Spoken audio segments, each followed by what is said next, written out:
दोस्तों, मेरे चैनल को जरूर सब्सक्राइब करें। आपका बहुत बहुत धन्यवाद। बहुत दिन पुरानी बात है। एक जंगल में एक लोमड़ी रहती थी। वो इतनी चालाक थी कि अपनी शिकार और भोजन के लिए पहले तो वह जानवरों से दोस्ती करती और फिर मौका पाते ही उन्हें मारकर अपनी दावत बनाती। उस लोमड़ी की इसी आदत की वजह से उसे सभी दूर रहते थे।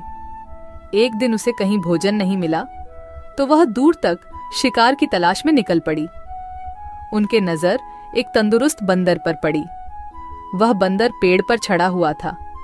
वह लोमड़ी बंदर को देखकर सोचने लगी, इतना अच्छा और तंदुरुस्त बंदर है, अगर ये मेरे हाथ लग जाए तो कितना स्वादिष्ट भोजन मिल जाएगा मुझे।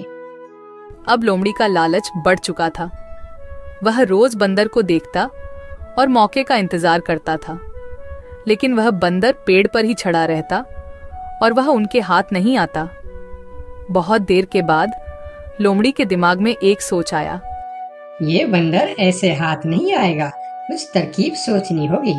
और फिर उसने चालाकी और छल करने की सोची। वह बंदर के पास गई और बोलने लगी, अरे बंदर भाई, तुम्हें एक बात पता चली?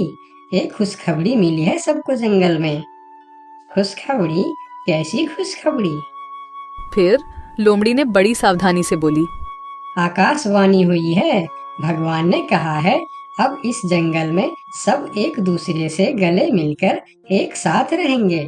अब जंगल में कोई भी जानवर किसी दूसरे जानवर को नुकसान नहीं पहुंचाएगा और ना ही मारकर खाएगा।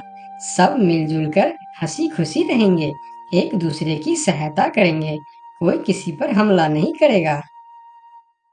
लेकिन बंदर होशियार था। वह समझ गया, हो ना हो यह लोमड़ी झूठ बोल रही है। फिर बंदर ने लोमड़ी की बातों पर ज्यादा ध्यान नहीं दिया और कहा,